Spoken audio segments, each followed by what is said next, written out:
Sex without love is a lonesome thing. But as lonesome things go, it's way up there.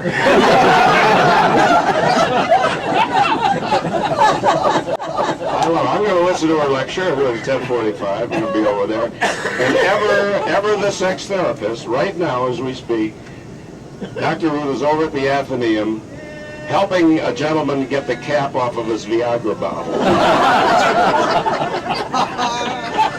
Did you see, by the way, it's amazing the way the institution schedules these theme weeks. They had a sex therapy week about 3 years ago. We called it Nostalgia Week here at Chautauqua. And in yesterday's New York Times, there's a front page article about how seniors are having rampant sex more than ever before. In fact, they're going to redo Sex in the City. This time around, it's going to star Wilfred Brimley and Betty White. And so the whole idea, because I've listened to these lectures, you know, and the whole idea, it's romance. As I say, yeah, sex without love is lonely, but it's with two partners, right? Notice I said partners because, you know, and so, but the whole idea... Don't use the word, no, I'm not going to use it. The whole idea is to create a romantic atmosphere. Soft lights, candlelight, romantic music, and this is the most important, selecting just the right Halloween mask. You always worry about whether I'm going to pause for commercials or not. I worry because it's your livelihood. You know, if we all worry. If we go a little too long, I say, oh my goodness, they don't have a commercial coming up. We got commercials coming up. And poor Jim's going to have to go door to door. Yeah. Okay, let it roll. We pause for these commercials. We'll be back with Mark Russell. Let me tell you what Mark Russell did for me. They were celebrating my 55th year in radio in September. It was 55 years ago in September that I joined the station. And they planned what they call a musical tribute. But they had a mystery guest. That's all it was referred to. And I was just to, try to figure out who the hell would come as a mystery guest.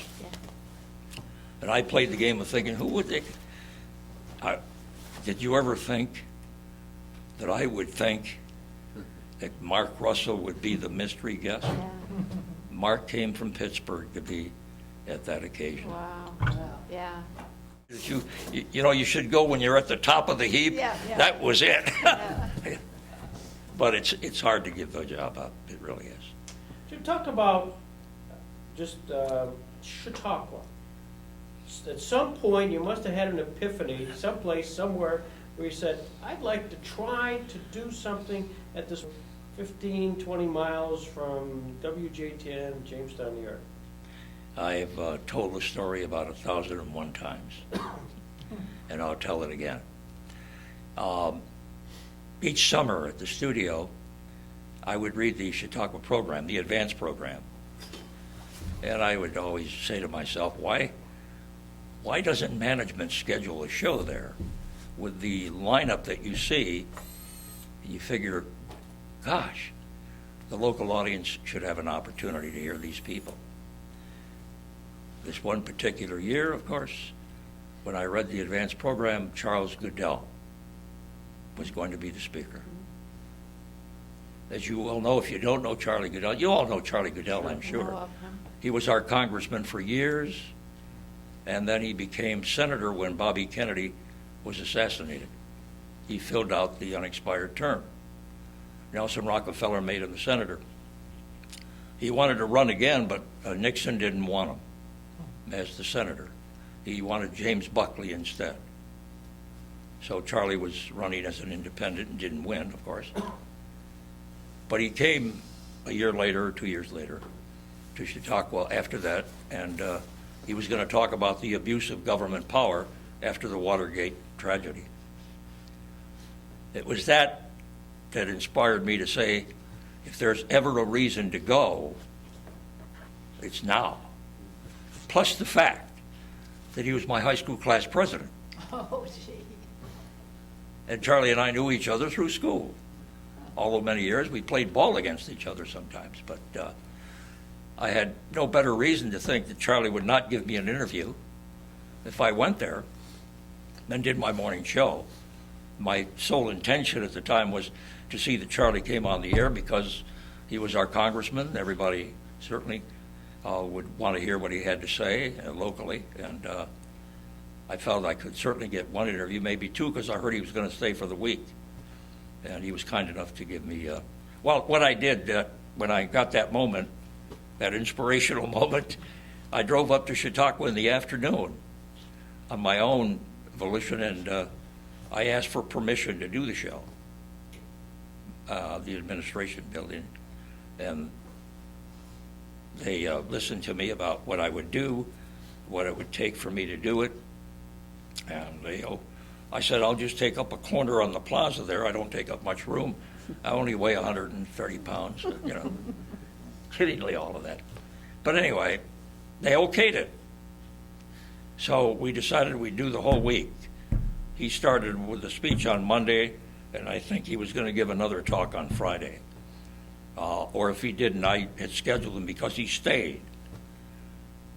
Now the question is, I'm doing a 3-hour show, but I know I've got Charlie lined up, but what do I do in between? Well, when you're at Chautauqua and you have people from all over the world passing you by, I mean, you've got a gold mine right there, you know. And I'm one who, you know, to me, everybody's a story. You don't have to be famous to be a story. There's no two people that live the same kind of life, and there's no two people that think the same. They all have their own particular ideas about living. They have their own convictions, their own careers. And to me, you know, a man who served as a garbage man for 18 years is as fascinating to me as a man serving as president for 18 years, whatever you want. That's the attitude I take. So I figured I'll lasso all the people coming by, because what surprised me the most is that many people from the big cities had never seen a radio broadcast. They say, "Are you live?" You know, and they thought I was taping. Yeah. I said, "Yes, I'm live." And they were, in a sense, they were mildly shocked, you might say. But I would talk them into sitting over here and where are you from? And it gave me a chance to get the love of this place from these people. Why they came to Chautauqua, how long they've been coming, how they found it. And those are fascinating stories. I remember one man telling me that he avoided coming here for 10 years. His wife kept begging him to get here. And he stalled her for 10 years. And he said, finally, she got the rolling pin out, you know, and said, this is it. And he came, and he said, I regretted the fact I turned her down the first time. I should have been here 10 years ago. That's the kind of stories you get. But anyway, following that week, I went back to work Monday at the studio, and I was called into the office after my shift, and they said, we've had quite a feedback on your show last week. Would you like to go again next year? You know. And I quickly said, if we do go, I want to go every week. I said 1 week is not enough. Every week has a different theme. Every week has wonderful guests. The possibilities are endless. And they said, well, how are we going to do that? We have shows we have to do in town. Well, I talked them into it. We do a lot of promotional shows. At that time, we were doing a lot of shows on weekends for businesses in town. They would have an anniversary celebration, a grand opening, a big sale, and we would go and do it on the location show. So I said, well, let's save Thursday and Friday for those shows and go Monday, Tuesday, Wednesday. And they said, well, okay, we'll try it. Here we are 35 years later. 35. You grew up in Jamestown. Yeah. And, Born in Jamestown, born in my home. Yeah. Yeah. What did you know about Chautauqua Institution growing up in kind of the Brooklyn Square area of Jamestown? You know, in a real sense, Greg, it almost seemed out of bounds for us. It was a place for a different kind of community. You know, a lot of people had the impression it was very intellectual, very religious. I mean, you know, the faiths and all that, and it didn't belong to us.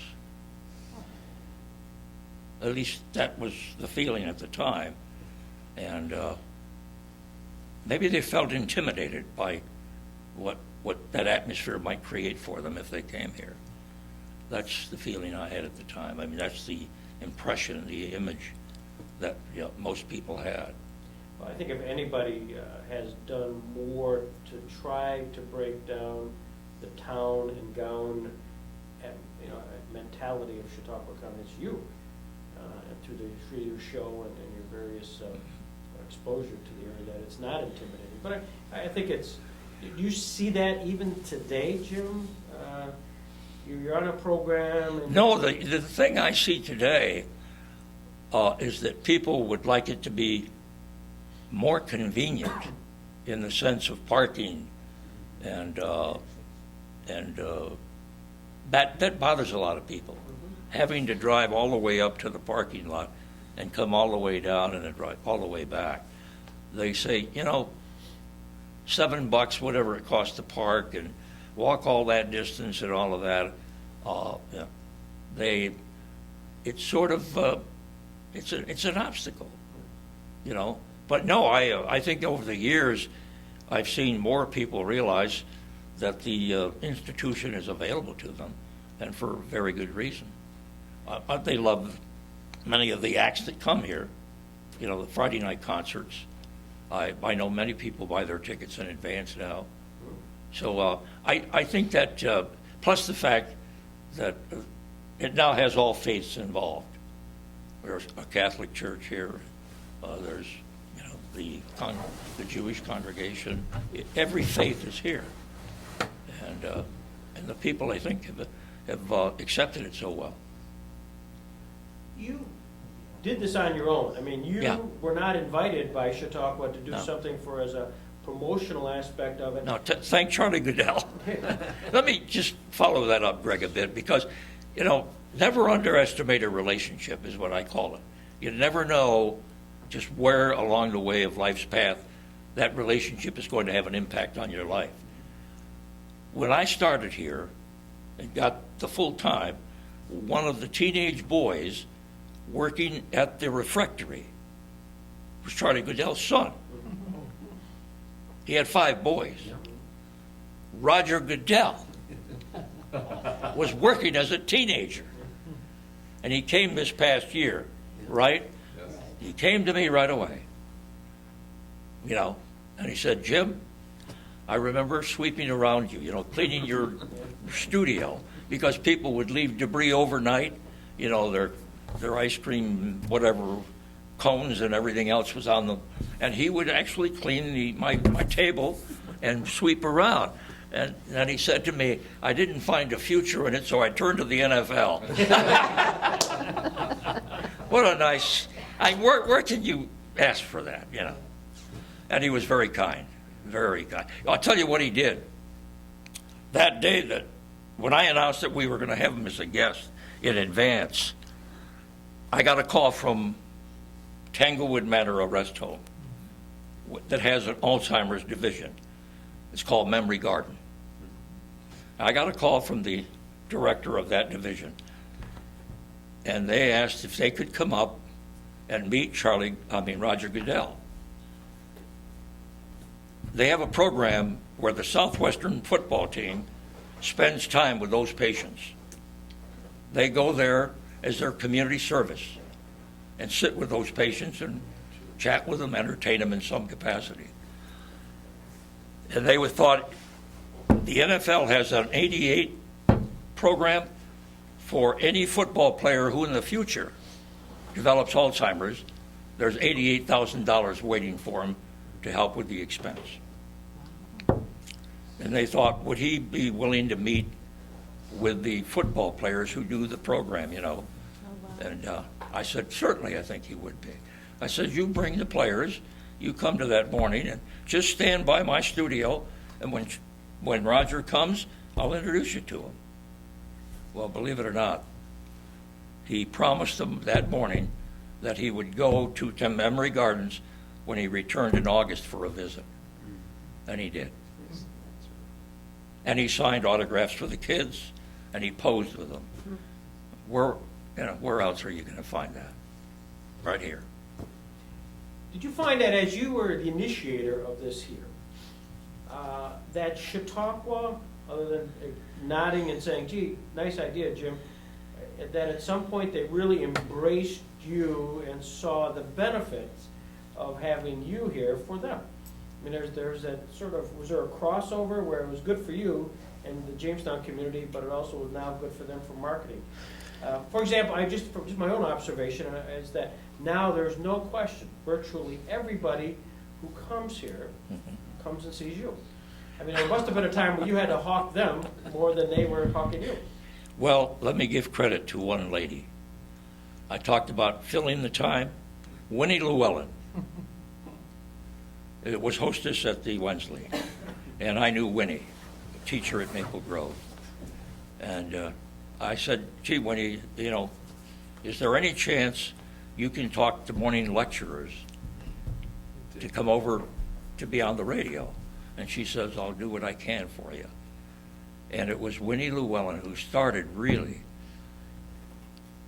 influencing those people to come and spend 10, 15, 20 minutes with me. She escorted them over each morning. She talked the lectures into coming. And that became a wonderful routine with Winnie. And she also talked soloists with the symphony orchestra, whether it be a cellist, piano player, whatever it might be. She would bring them over. She did all she could to provide me with interesting guests. And she did that for 31 years. And I had a chance last year on the final day, they talked about giants of Chautauqua, and they asked me to give a speech and pick a giant. You were supposed to pick anybody you wanted. Who could I pick? Who would I pick? I think, I have this feeling, anybody that comes to Chautauqua, in a sense, is a giant. I call it a person with a giant appetite. A giant appetite to learn. Even if you're 80 or 90 or whatever age, you're here not only to learn, but to be stimulated, to be inspired, to learn more. And you're all giants as far as I'm concerned. But Winnie is very important. Well, let's go. You always ask the question of everybody, if you were to have dinner with 3 to 5 people, you know, in the world, living or dead, and who would you invite? Let's ask the question of Jim Roselle. Oh, I've thought about that, Greg, so often, and I feel like some of the guests do. Wow, that is, you know, to pick 3 or 4 out of total civilization. Oh my, that is a challenge. Naturally, I didn't finish that question one time with a guest. Guess who my guest was? Tim Russell. And I didn't even finish it. And he said, that's easy. Jesus Christ was just like that, you know. And then he filled it in. But I would, Jesus Christ would be one, no question about it. But I keep often referring back to the founders of this country, the people who put what I call the most brilliant document together, the Constitution of the United States, and how it's worked. And I thought, God, brilliant minds that sat in Philadelphia and hammered that out and crafted those words. And look, you know, nobody's changed it basically. And look what it's done to this nation and to the world. So you want to pick somebody from that group naturally, maybe more than one. You know, I sometimes think, gee, after reading a bit about Benjamin Franklin, he would be fascinating. And you think of David McCullough talks about George Washington, and you want to meet George Washington the way David McCullough talks about him. And others would be somebody who has certainly impacted life. Thomas Edison inventing the electric bulb. I mean, look what he did to the world. And then you'd certainly want anybody who under the most difficult circumstances persevered for their conviction. Under great odds of being tortured or being arrested or being, certainly neglected by most of society. You'd have to think of Martin Luther King and the Civil Rights Movement. And look, who'd believe 40 years after that, 43 now, that a black man would be president of the United States? David McCullough told me, if you're going to judge a president and what his legacy, we're now working on that with George Bush. Now he's being asked that question. What legacy is he leaving? He said it will take 40 years to see how his programs have impacted society before you can really judge. The Iraq War, he may be judged a hero if democracy returns to Iraq and the Middle East. Who knows?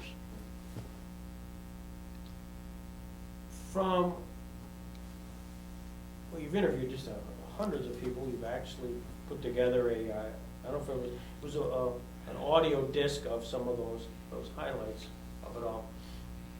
Who to you was the most surprising? By the way, you need to know how much homework this guy does. Jim will be at the Prendergast Library reading extensively prior to his interviews. This is not a guy that just walks in having read the Chautauqua Daily, though I assume you have, and it flies and tries to fly. He really does his homework. So knowing that you're going to anticipate meeting somebody, and you've got in your mind's eye where this interview may go and what you expect, what maybe a couple that were surprises, negatively or positively? Well, Greg, I'm still a child. I really am.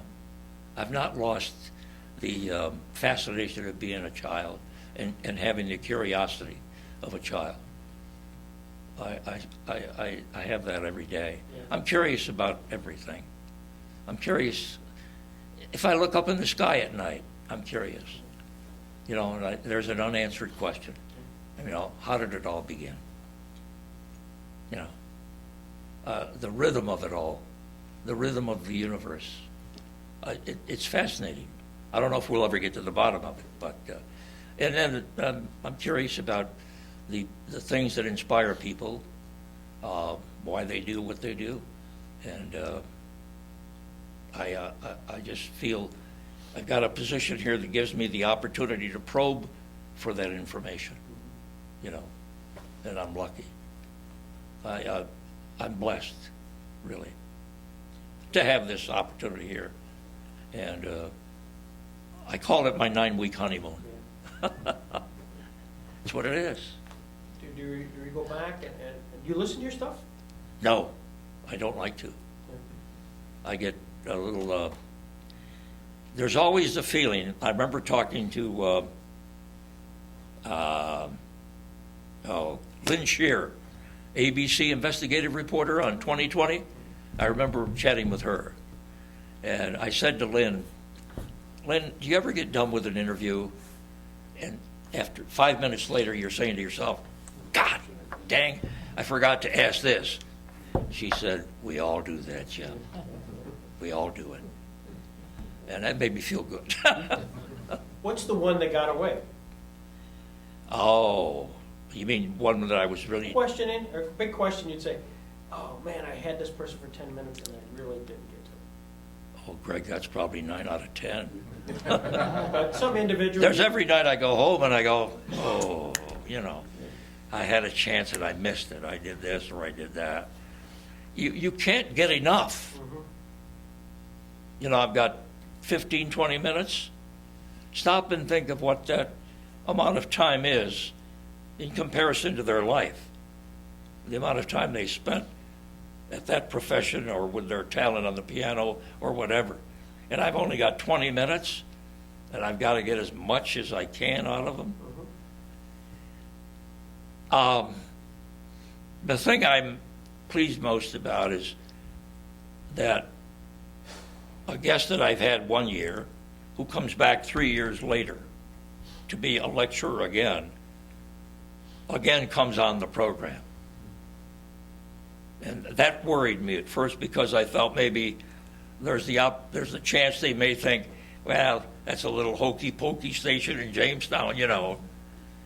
But they're very kind. I've had David Broder 3 times. I've had David McCullough twice. I've had Professor Harms Dublé of the geography. He's come on 3 times with me.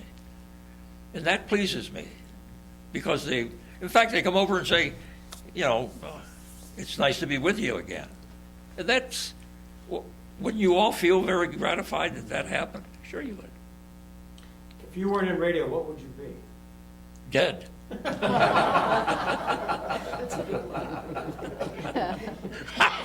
a good one. That wasn't a setup. No, but Oh, I wanted to, no, I wanted radio, you know, was my love. You talked about my baseball. When I started, I wanted to be a sports announcer. I grew up thinking Bill Stern was my hero. How many of you remember Bill Stern? oh yeah. Right? He did college football. And I just love the idea that this guy is doing an exciting game, you know. And God, I'd love to be behind the mic describing the game. And I was a Notre Dame fan. And Saturday afternoons, I would sit by the radio with my scoreboard, and I would listen faithfully to them and keep scores of all the games. You know, at one time, I could remember scores of every week of every game, believe it or not. In fact, I made a little money off of it. I would bet somebody $1 that you give me a game. It had to be a major college team, though. It had to be Texas, Oklahoma, Notre Dame, Yale, whatever. And the game could have been played 7 weeks ago. But I would bet you $1 I'd know the score. Or I'd play a little cute game and say, I'll be within 3 points. You know, there's a little safety net there, see? But I really knew the exact score. And I made a little dollar on that. And I love the game that much. I remember I caddied one day on a Saturday at Moonbrook, and I was coming home, and I stopped by the newsroom that used to be located by the high school. It was Walt's newsroom. And he had a scoreboard, big scoreboard of the college games. And I looked up, and I looked at the score, and it said, Iowa 7, Notre Dame 6. And I said, that's not the end of the game, is it? You know? He said, yeah, that's the final score. I said, it can't be. Notre Dame can't lose, you know. And it was a Niall Kinnig. Does anybody remember Niall Kinnig? He drop kicked the extra point in that day. He didn't boot it with a guy holding the ball. It's called the drop kick. And he beat him 7-6. Today, because of that game, the stadium in Iowa is named the Kinnig Stadium. That's how big a hero he was when he beat Notre Dame with that extra point. Yeah. So you didn't start radio in Jamestown. You actually that was elsewhere, wasn't it? No, I started at St. Lawrence, KSLU. I went for radio. I'm going naked here, but I was taking That's how you put most people on the radio. Yeah. I was taking a commercial course because it was suggested I do that. You know, I had some physical infirmities. I have a slightly clubbed foot, and I have a curvature of the spine. Okay? And they were playing games of thinking, well, what career should you be involved in?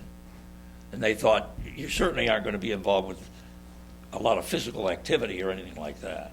They thought, okay, bookkeeper, you know. Well, naturally, when you're young and a teacher and an advisor suggests that, you're very impressionable. You say, certainly. I just said, okay, that's fine with me. So I took up typing, bookkeeping, accounting, you know. But in my 11th year, knowing I only had one more year to go,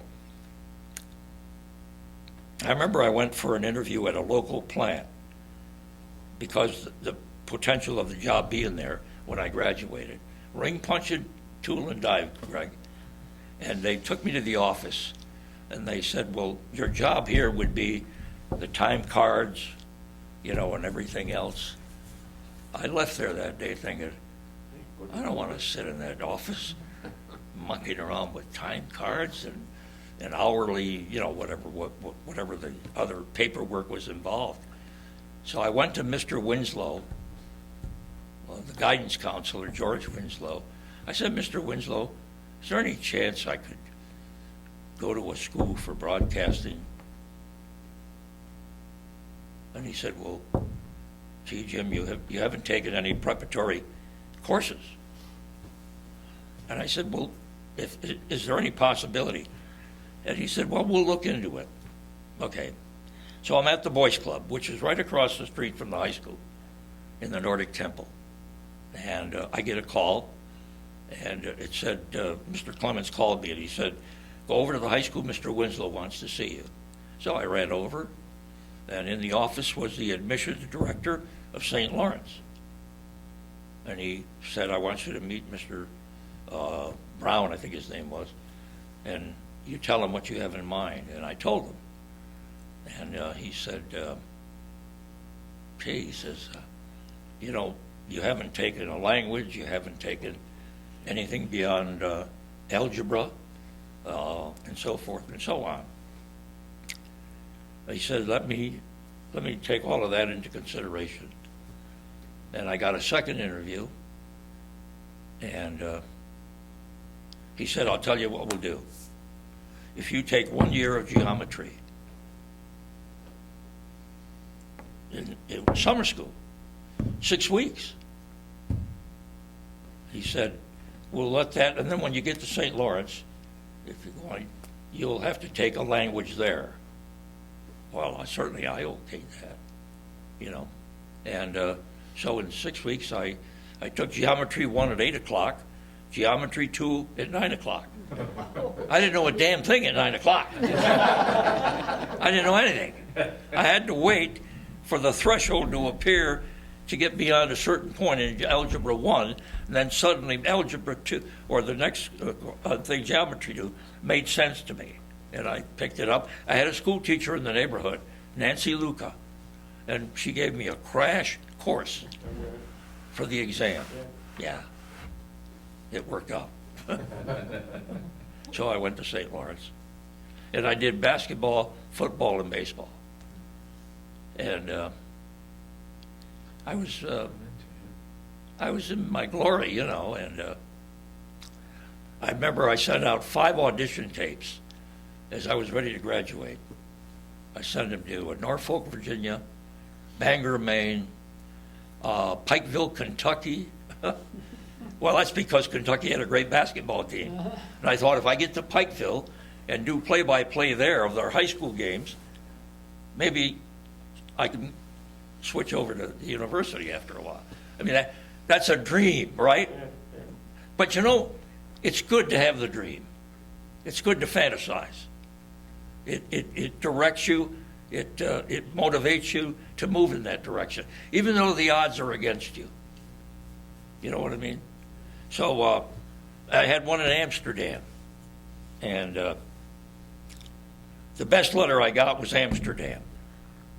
And it said, the way the letter stated, I thought I had the job. I really did. And I waited for the okay, you know, to pack up and go. I waited and I thought, gee, here I am. I've got my degree. I'm not employed.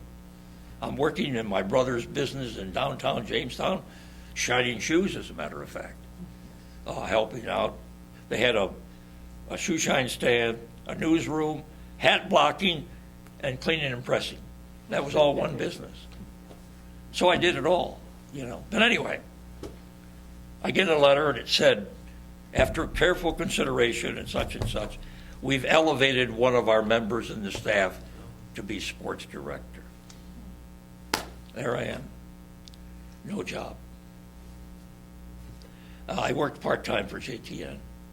So I came in, he used to get his shoe shine. Yeah.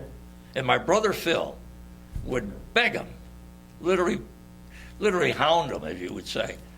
He says, we have no openings, we have no job. Then he came in one day and he said, Jim, would you want to do the high school play-by-play of next Saturday's game? Apparently the sports announcer didn't want to do the play-by-play. So I went down to do the football game. Man, what excitement, right? I got myself a spotter, got ready to go. We get down there. I hadn't met the engineer even. I'll never forget it. He comes with this truck, paddle truck. I greet him. I'm the manager. I'm doing the game. He said, fine. I said, where are we going to locate? He says, you're going to sit inside the truck. I'm going to sit inside the truck. Yeah. You're going to open the back door. You're going to sit there. And we sat between the bleachers. You know, he moved the truck up. I'm on the level with the football field, right? And this corner of the bleachers is blocking the first 5 and 10 yards. And I announced the kickoff. You know, there's the ball end over end, heading down, and I made it up. It's down to the 5-yard line, you know. I had to wait till the guy got to the 10. Really?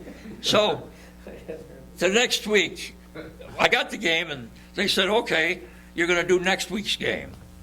So I went to Howie Wyquist. I said, Howie, can you put a stand on the top row of the bleachers? You know, just a nice little stand. I'll sit on the top row looking down, you know. And he did. I was all excited. I got my spotters.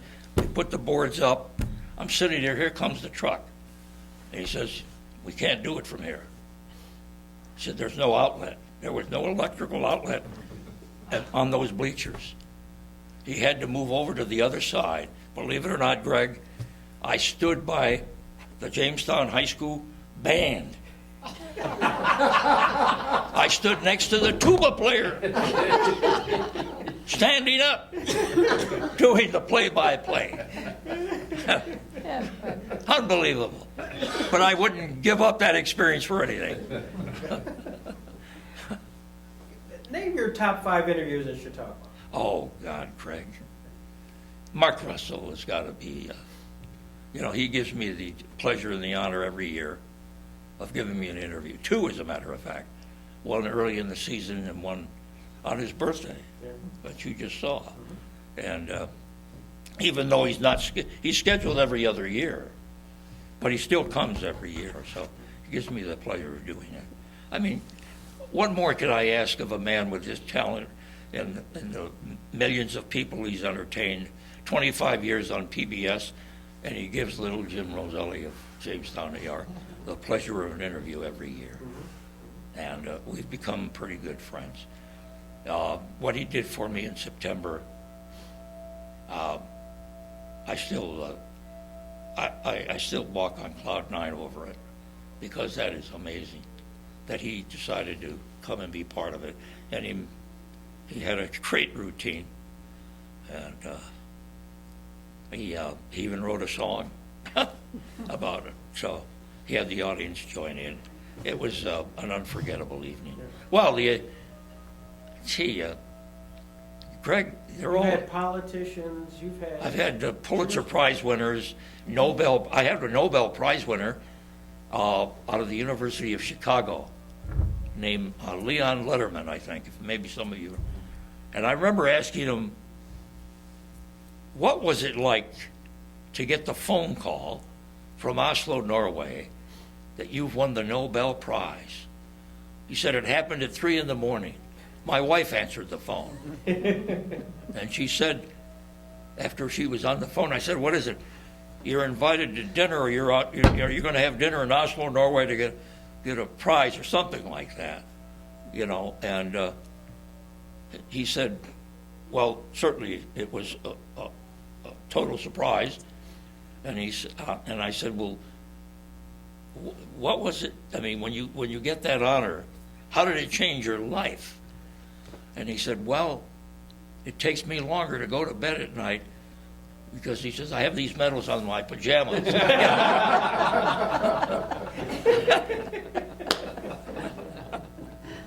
Fabulous. Yeah, great, yeah. Oh, I was pleased to meet my movie heroes.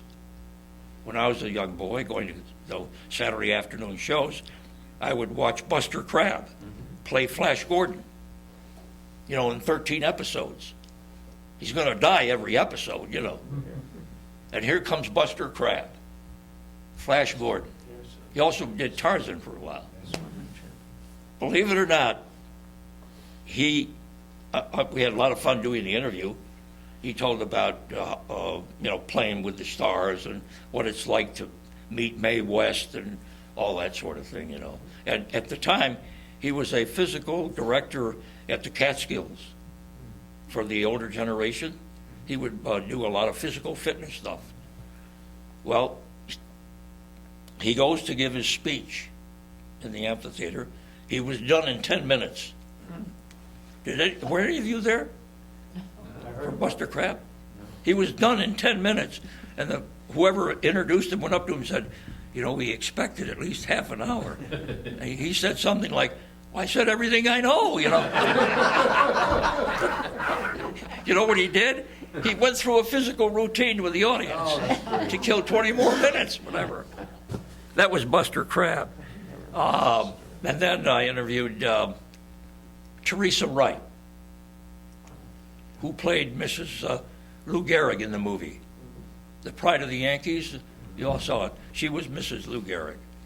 And it was a great story, and she came to be in a play here. But I remember the movie well. Who doesn't remember The Pride of the Yankees? So it was a thrill to have her on. Who else did I meet? Oh, Greg, you know, I tried to prepare myself for this, but when you have 34 years, 5 days a week of guests, woof, yeah.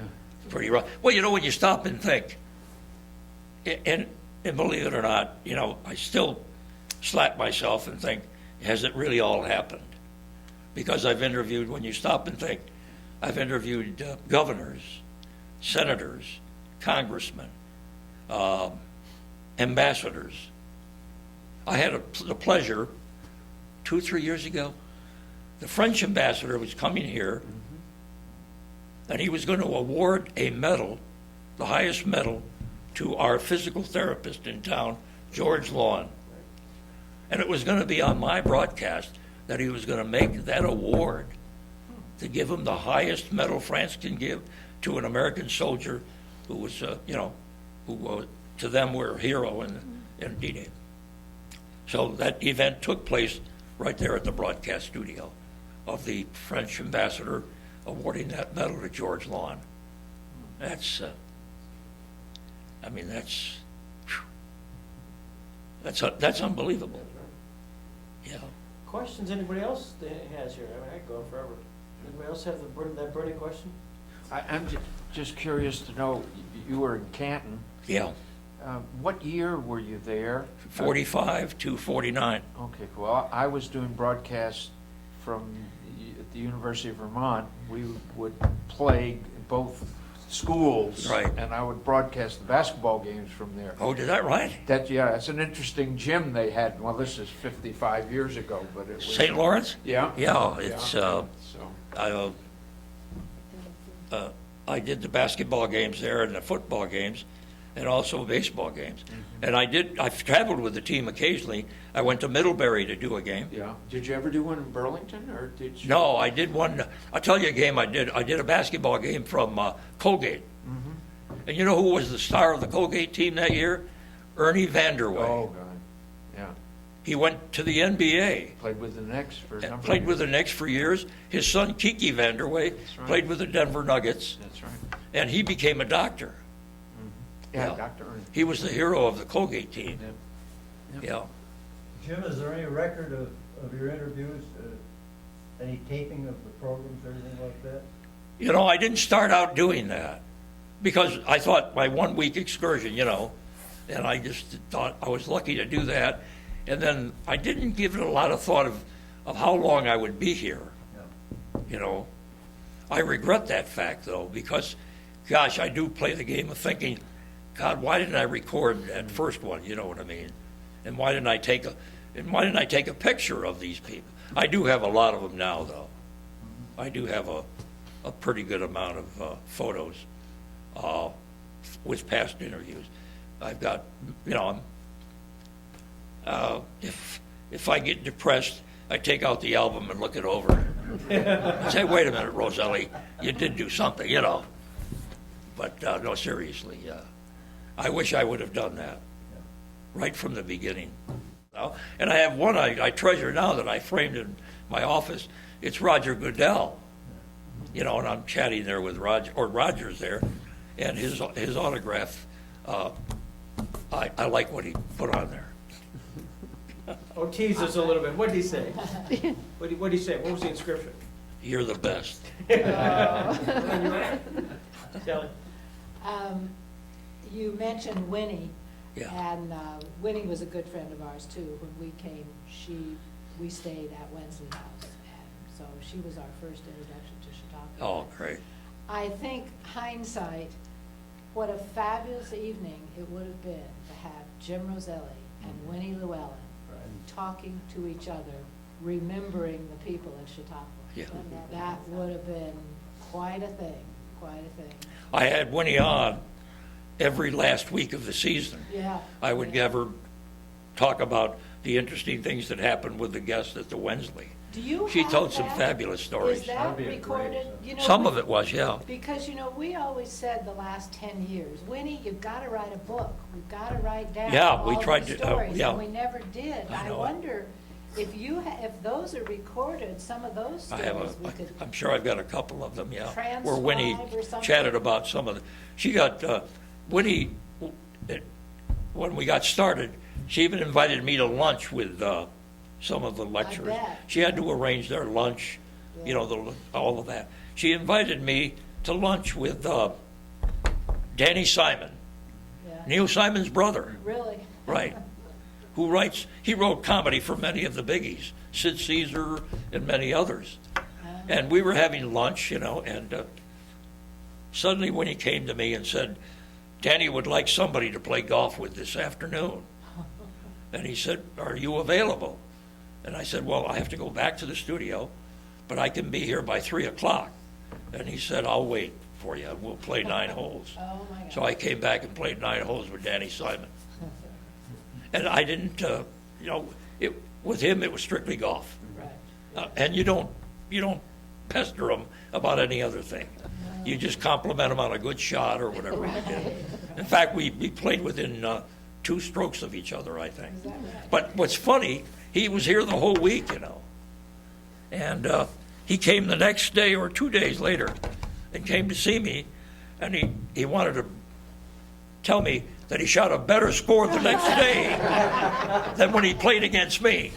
I mean, it's just, you know, moments that you treasure. You know, he was down to earth, and he was very nervous, by the way, because it was his first lecture on humor. And he didn't want it recorded. Didn't want it, yeah. Have you had that where people say, I'll do the interview, but I don't want the station recording this? No. Well, I think most of them come because they love the variety of life they enjoy here. I mean, many of them are, of course, maybe opera-minded. You know, they love the operas. And many come for the symphony orchestra. Many come because they love theater, whatever. They're single-minded in some ways. But they also are so happy that the rest of the program fills their day. They can't get enough, basically. They're intellectually inspired.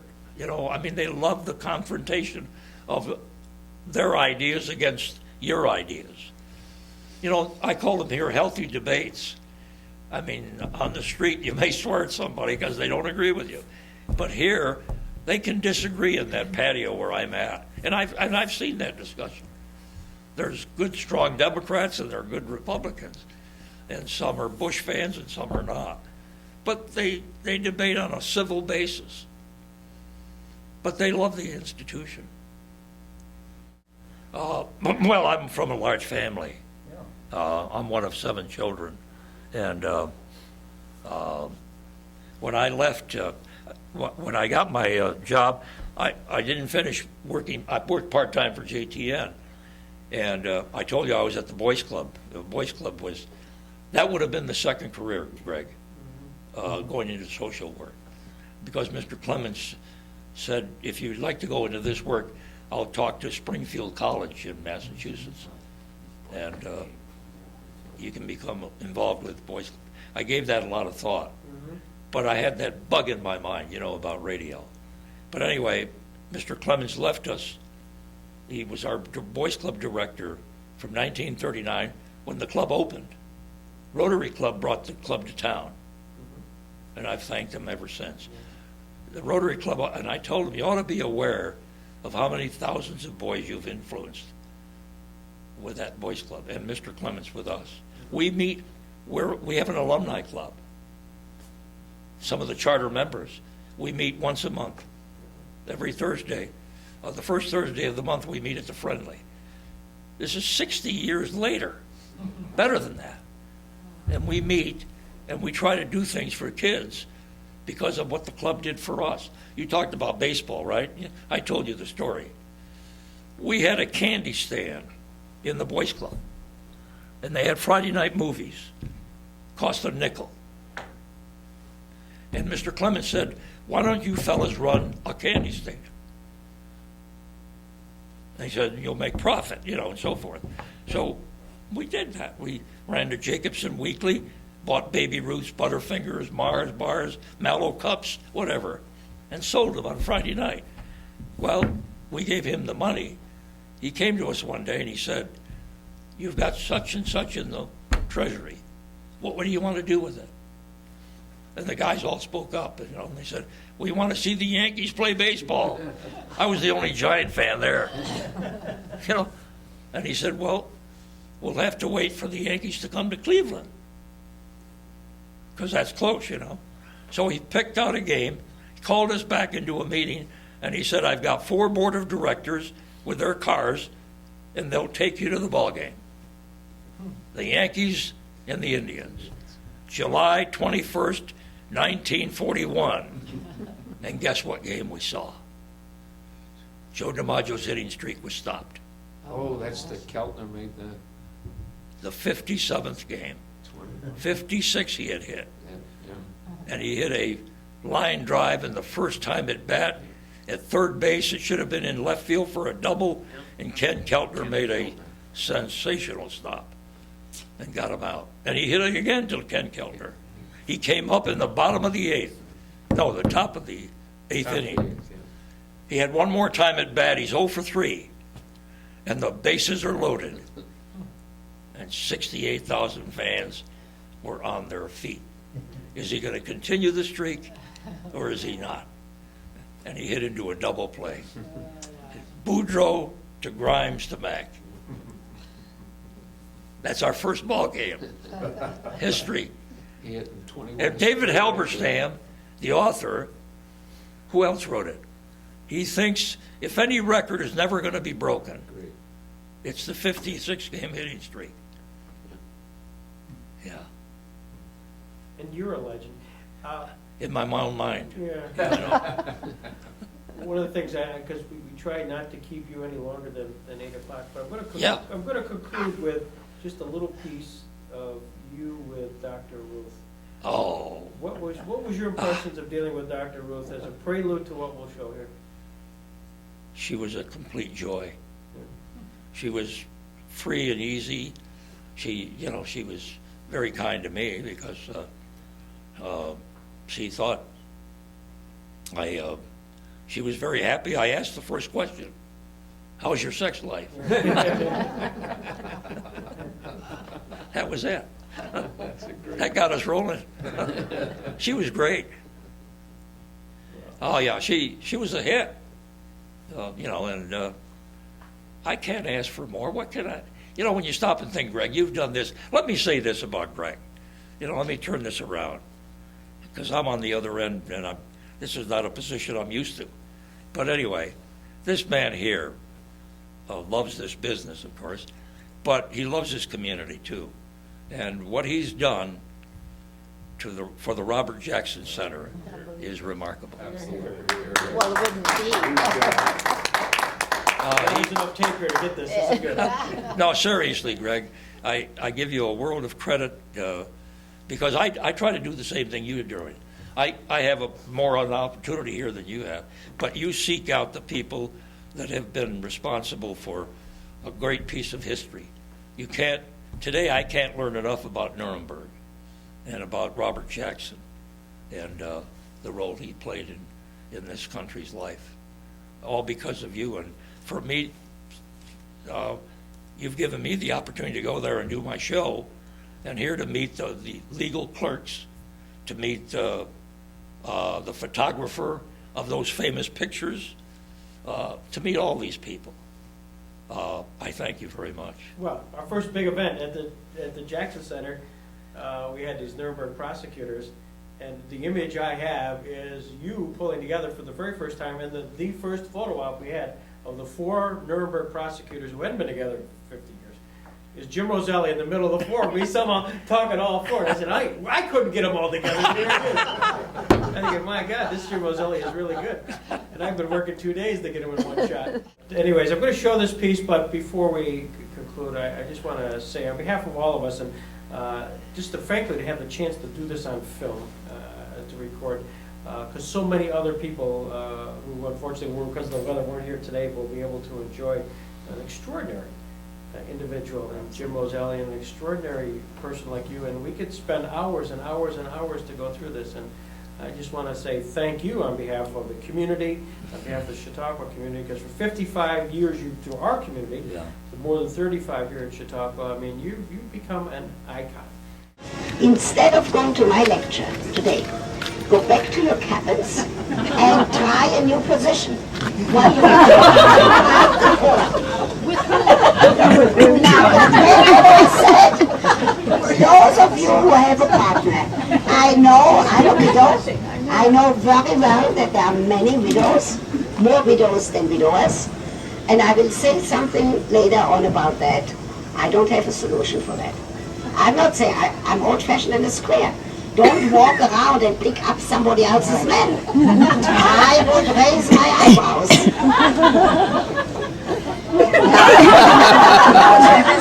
What should I say next?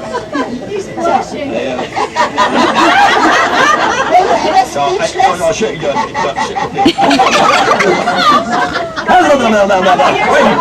Okay, Dr. Ruth. Okay, here I go. Are you ready? How many positions are there? Endless, because the human mind is endless in its imagination. And now, somebody of a certain age, Jim, cannot hang from a chandelier anymore. There are certain positions you have to say, not for me now. However, it's Hanging endless. from a chandelier? Some people A few years ago, my career would have ended with that. mine too, so we would have ended Just like that. I'd have been looking for work. But today, as they say in Italian, che saccio. Is that Italian? Yeah, that's it.